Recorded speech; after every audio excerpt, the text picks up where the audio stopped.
Thank you so much. I've been so looking forward to this. This place is amazing. But I do have to say that when I saw the lineup of speakers, I kind of felt like I had drawn the short straw. I mean, we had like super cool fish guy, right? And we have the wolf guy coming up. And later on, we have the woman who presented at the International Condom Festival talking about sex and sensuality, right? And I get the squirm in your seats, but not in a sensual way, 16-minute spiel on race. And yay. So this is the first audience participation part. Yay. By race, I don't mean, the celebrate diversity, kumbaya kind of race. I mean the uncomfortable kind.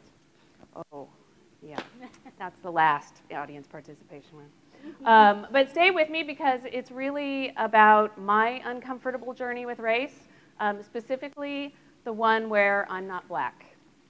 So let me set the scene. I was on stage at a community town hall in Oakland. And the event was the culmination of a year's worth of reporting on African American males in Oakland and the challenges they face and the horrible odds. And I was up on stage with 4 African American male panelists, my fellow panelists, and an African American male moderator. There's me. I'm the second from left. And there were 300 people in the audience, and it had been one of the hardest things that I had ever done writing about this. But the payoff was seeing 300 people come together to talk about a seemingly intractable problem. And then during the Q&A, an African American woman approached the microphone, and she pointed at me. And she said, "I want to ask you a question. What gives you the right to be sitting in that chair?" Now, there were a few gasps and a little applause, actually, and then a really uncomfortable silence, which was really far worse than this one. And she hadn't really said it, but everyone knew what she meant. I was white. Now, the journey to that stage had started a year earlier. I had been an education reporter in California for more than 16 years, and I had written pretty much every education story possible. Test scores, special education, school bonds, school board elections. I'd even floated wait lists with science teachers, in that airplane that simulates space flights, which I highly, highly recommend, by the way. But there was one story that I hadn't told that I felt I really needed to tell. I wanted to tell the story of black boys. Now, I had been telling the same statistics about black boys for years, the ones that say black boys are more likely to fail in school and life.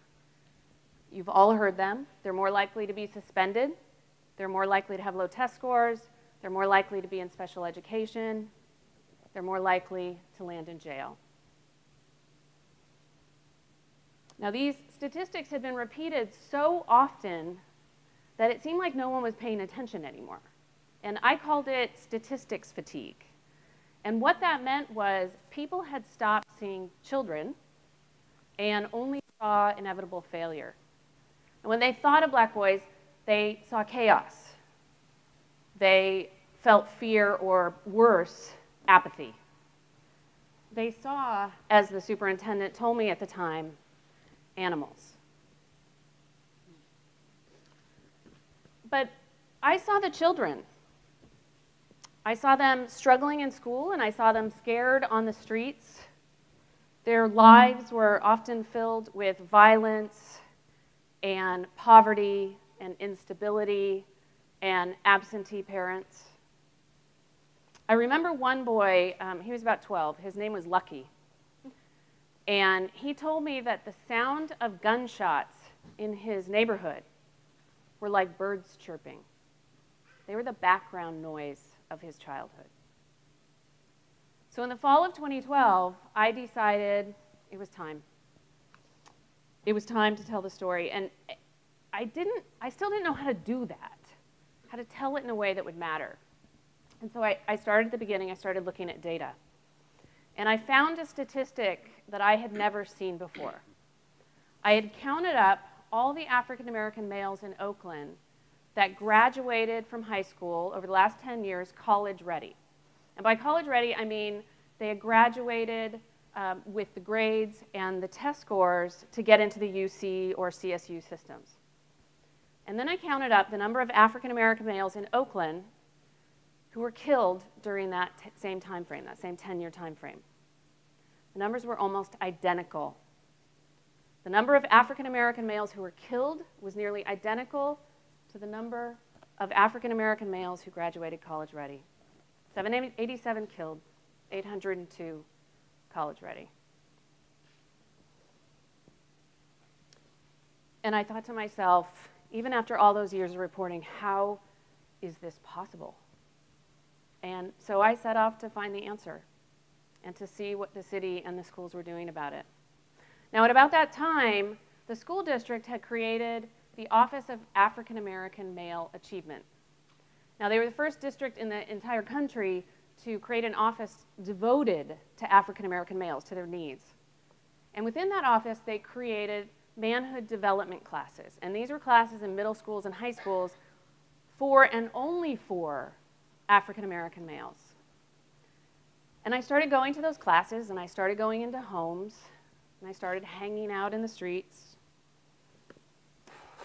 Now, as I mentioned, I'm white, and by the way, female, and I stood out. Now, there's actually a lot of baggage with white women in discussions of race.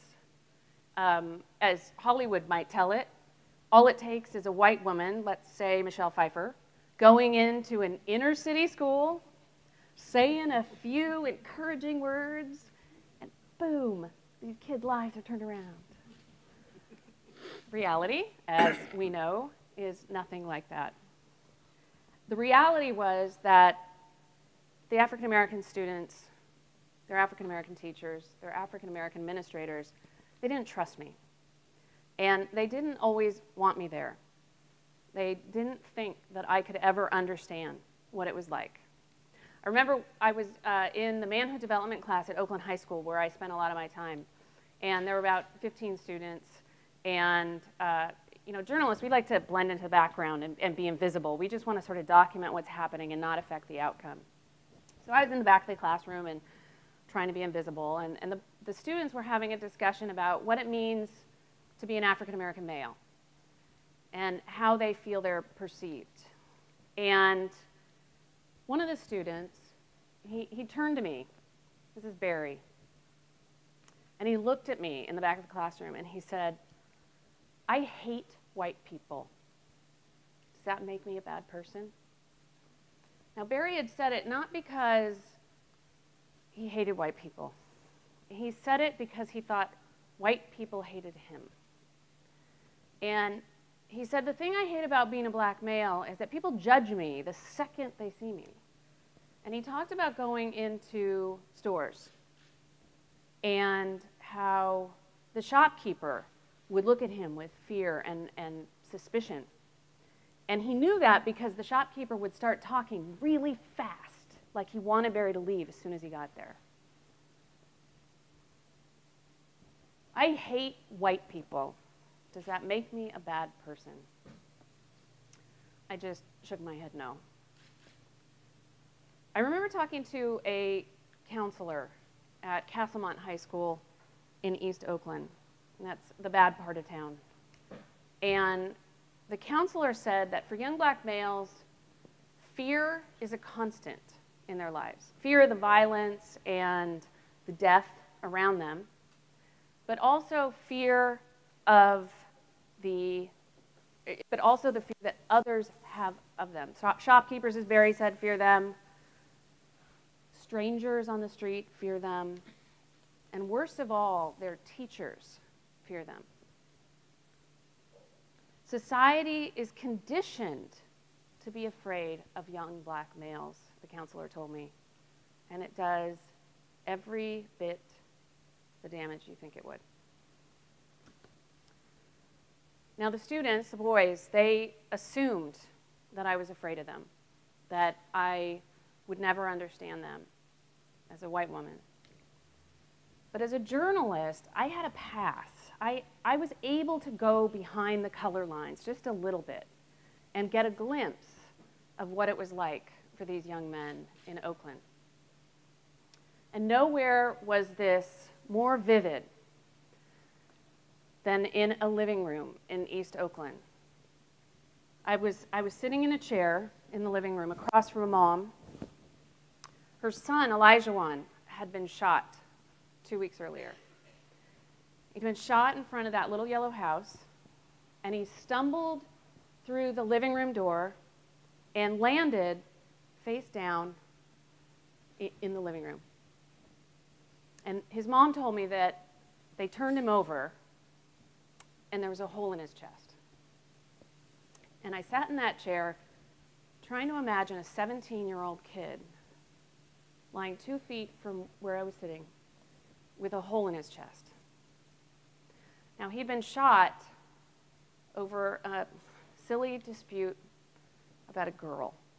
Now, it's the kind of thing that would be settled on Facebook in the suburbs, but plays out sometimes with a gun in East Oakland. He was shot a week before his senior prom. A month later, his mom put on his cap and gown and went to cross the stage to collect the diploma that Elijah had earned but didn't live to see.